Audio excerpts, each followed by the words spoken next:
পারছিলাম না। এর রবিবারের বাজার আপনাদের দাদা তো সবজি বাজার করে নিয়ে এসছে। এই একদিন ছুটি পায়, বুঝতে পারছেন তার সংসারে কত প্রেশার থাকে। তারপরে আবার সবজি বাজার আগের সপ্তাহে তো ছিল না, সেই কারণে আজকেই টাইম পেয়েছে রবিবারে। তাই এই যে সংসারে চাল, গ্রোসারি, সমস্ত কিছু, গ্রোসারিটা অবশ্য অনলাইনে আসে, আর এই যে সবজি মাছ সব নিয়ে এসেছে। চাল বস্তাটা ঢালছিলাম, ঢালতে ঢালতে শেষ হলো না, এখন রান্না বসাতে হবে, অনেকটা দেরি হয়ে গেছে। চলুন কি সবজি এনেছে আমিও দেখি আর আপনারাও দেখুন আজকে সবজি বাজার। প্রথমে ফল দিয়ে শুরু করি। আনারস, আনারস 25 টাকা করে পিস, 4টে নিয়ে এসেছে।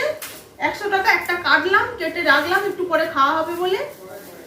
আর একটা ওইখানে রাখা আছে, ধুয়েছিলাম, আমি ভাবলাম যদি একটা কম পড়ে, কিন্তু ছেলে বলছে খাবো না, তার জ্বর, শরীর খারাপ বলে।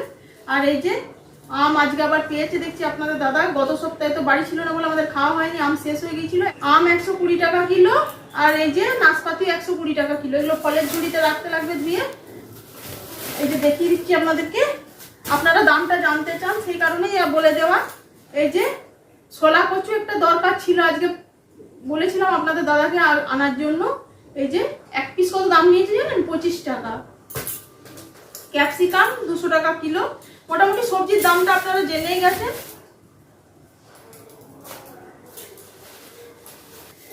বিনস 120 টাকা কিলো।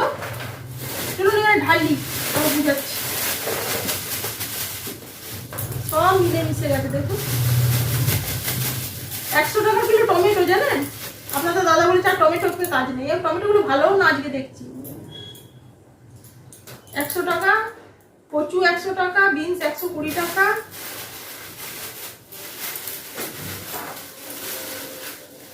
এই যে শাক 30 টাকার শাক। গুয়াহাটি শাক খাওয়া মানে খেয়ে পোষায় না, জানেন। বেগুন, ওই যে ছোট মাছগুলো এনেছে ওই জন্য নিয়ে এসছে, মানে দেখছে যে জানে ছোট মাছগুলো আমি সবজি, ছোট ছোট সবজি মানে এই সমস্ত সবজি দিয়েই বানাই, ওটাই সবাই খেতে ভালোবাসে। যাক ঝিঙেগুলো কচি আছে, তা বলে লোকাল ঝিঙে না কিন্তু এগুলো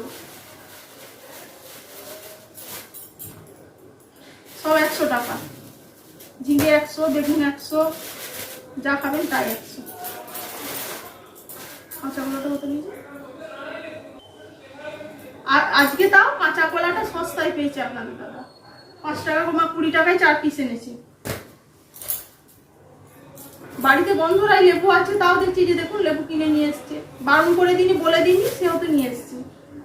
সে ওখান থেকে দেখলেন কত বড় বড় লেবুগুলো নিয়ে এসছে, ওখানে গাছের লেবু, এগুলো আবার বাজার থেকে কিনে নিয়ে এসছে। পেঁয়াজ,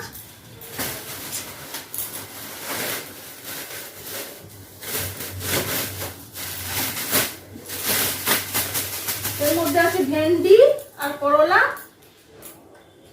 করলাগুলো ফ্রেশ আছে। আবার আজকে কুয়াশ এনেছে, সেদিনে না ইডলি খাবে বলে আনা করিয়েছি, তো দেখুন আজকে আবার নিয়ে চলে এসেছি। এটা আবার কি রে ভাই, আমি কনফিউজ। দেখেছেন কুয়াশ, আমি বলি পেয়ারা নাকি লেবু কি বুঝে উঠতে পারছিলাম না। এরকম কুয়াশ আমি এত বছর গুয়াহাটিতে এসেছি, কুয়াশ খাচ্ছি, এই প্রথম এরকম কুয়াশ দেখলাম পেয়ারার সাইডে। প্রথমে লেবু ভাবলাম যে লেবু বোধহয়, তারপর দেখছি না এটা কুয়াশ। চলো এই হচ্ছে সবজি বাজার। যাক আজকে আমার ঝুড়িটা কমসে কম ভরেছে। মনে আমার খুব দুঃখ হচ্ছিল, জানেন, আমার খুব দুঃখ হচ্ছিল যে আমার সবজি ঝুড়ি ভরছিল না, ঝুড়ি ভরছিল কি অবস্থা হচ্ছিল জানেন। প্রত্যেক দিন সবজি বাজার যেতে হচ্ছিল, যা আনছিল একদিন চলছিল, দুদিন চলছিল। যাক আপনাদের দাদা আজকে বাজার করে আবার চলে যাবে অফিসের কাজে, সেই কারণে ব্যাগ ঝুড়ি ভরে দিয়ে যাচ্ছে, কারণ দেখছে আমার কষ্ট ডেলি ডেলি আনতে যাওয়া।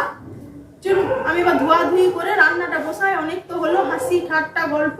এখন এত মাছ শাক সবজি ধুবো, রান্না করবো, এত সবজির মধ্যে দেখি কি রান্না বান্না করি, আবার দেখা হচ্ছে পরে।